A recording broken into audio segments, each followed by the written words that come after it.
Hello everyone. This is going to be a pick and gut of the Plura. Despite being a blue belt lock, it's crunchy. Despite being a blue belt lock, this is considered to be probably the hardest of just standard pin tumbler locks, and for good reason. It's got some pretty nasty warding. It has some pretty nasty pins with 4 tapers and 2 dom barrels, and it's altogether quite unpleasant to pick, if not too hard once you get it down. So, much like a lot of locks with tapered pins inside, you start with pretty heavy tension, just trying to find a binder, anything that'll give you a click.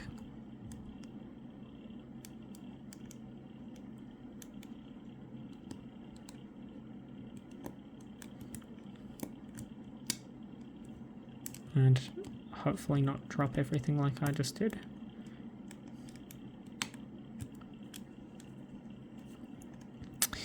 My tensioner seems to really like flying out in this lock, which is probably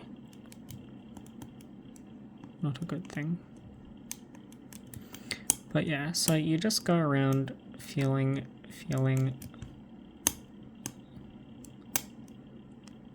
get more than a couple clicks, and eventually, hopefully,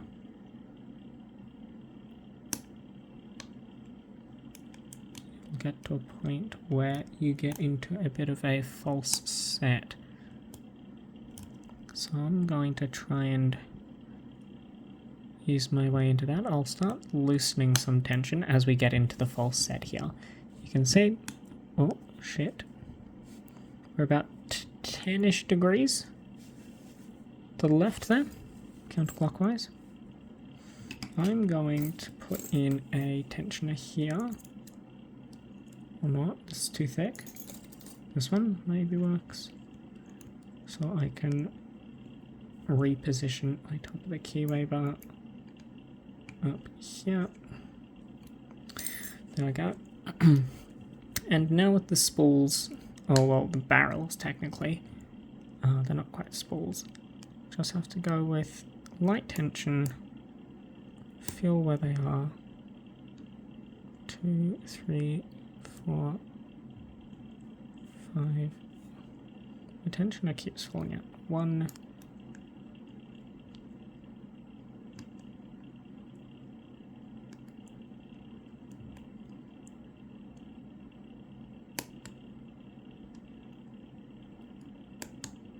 It's giving a lot of counter rotation, but it doesn't quite want to set, it seems. Maybe it did.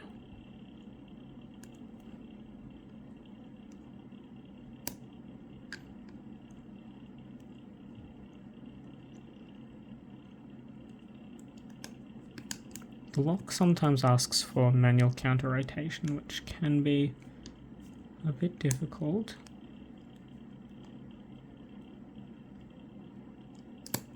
I've dropped everything after I got that set. So you once again go through the entire lock. Find binders. You can let stuff drop if you want. The Plura is not an easy lock, as I said at the beginning of the video, and sometimes my tensioner doesn't like it too much, but there you go. So we've got this open.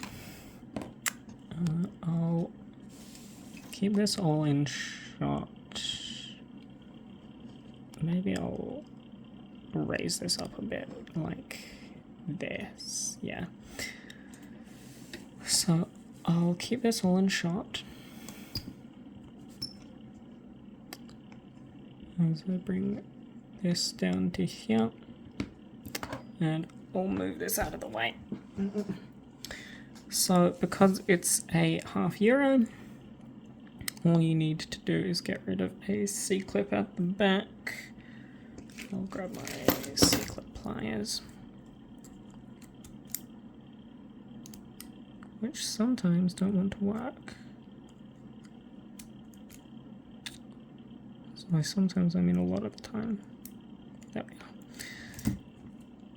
are. So I'll put this back here. I don't quite trust myself, so I'll use a shim. Let's get this here. And I'll aim this down just a bit more. There we are. Okay, sure. So this I will shim from the back. I should have gotten a follower handy. Do I have a follower lying around here?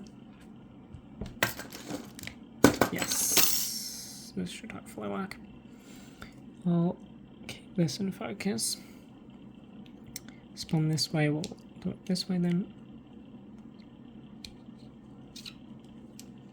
And here, I'll put the key in so you can see that, oh, it's crunchy. 6 pins inside.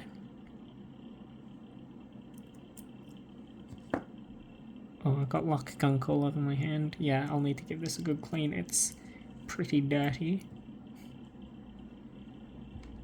That adds to some of the pick resistance, probably.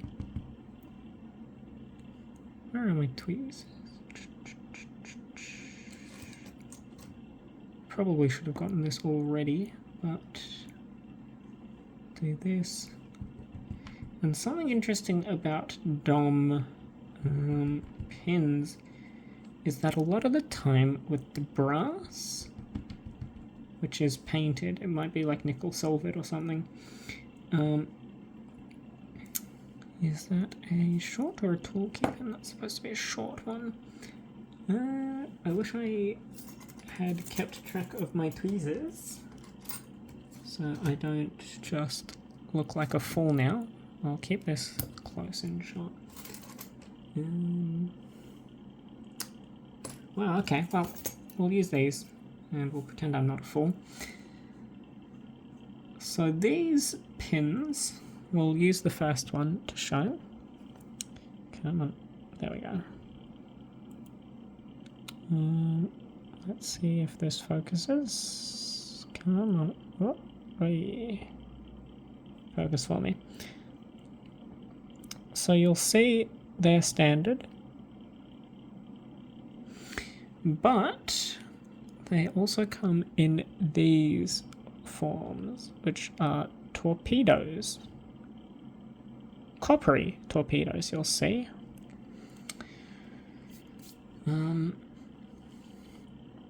As I said, the core itself has no special things done to it. It's all unknilled. Other than it being dirty and disgusting, and I'll have to wash my hands after this. But we'll take this and oh, I found my tweezers. Fantastic. And we'll do it like, I don't know, like this maybe.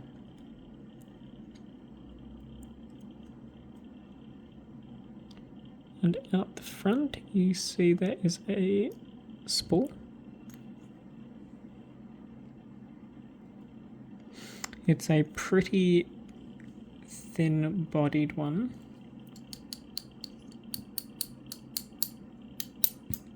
Hey, let's not toss this across the room.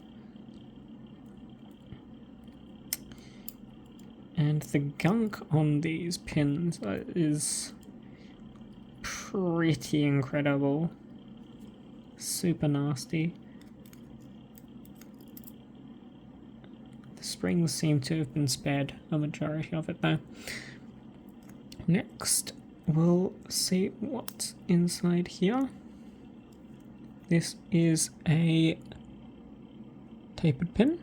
Oh, it's not tapered so much as it's barreled.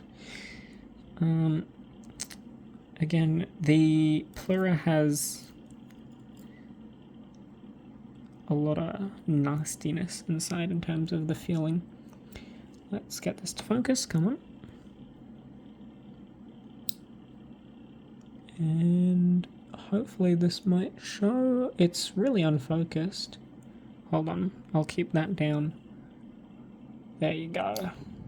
You can see here, what's coming out is a spool, hopefully. The lighting's not great. Here we are, there you see it's a spool. Very dark spool. We'll grab the spring out, and because it's a euro, we'll go from the back now. Just because we can. Here at the back, oopsie, it's exploding out, but there's another one of these barrels. And we'll take the spring. Oopsie. What came out? Another one of these barrels. And last pin. Maybe I'll try and focus this here. Oh, it's completely pitch black. That doesn't show you anything. Okay, well, it came out into the follower and it's another barrel. So I'll put these here. I'll grab the rest of the springs out. Here's one. And here's the other. Again, nothing really special. I'll give you guys a close-up of these guts. And you'll have to excuse me, my stuff here. Hold on, there we are. Here's a close-up of the guts. So you can see here on one, there is a spool. Two, we have a mushroom, rather a torpedo keypin, and a barrel that kind of acts tapered. Three, we have a spool. Four, we have a torpedo with the barrel. Five is standard with a barrel. Six is standard with a barrel. So that was a bit longer than I wanted it to be, but otherwise, that is the picking and gutting of the Dom Plura. Thank you all for watching.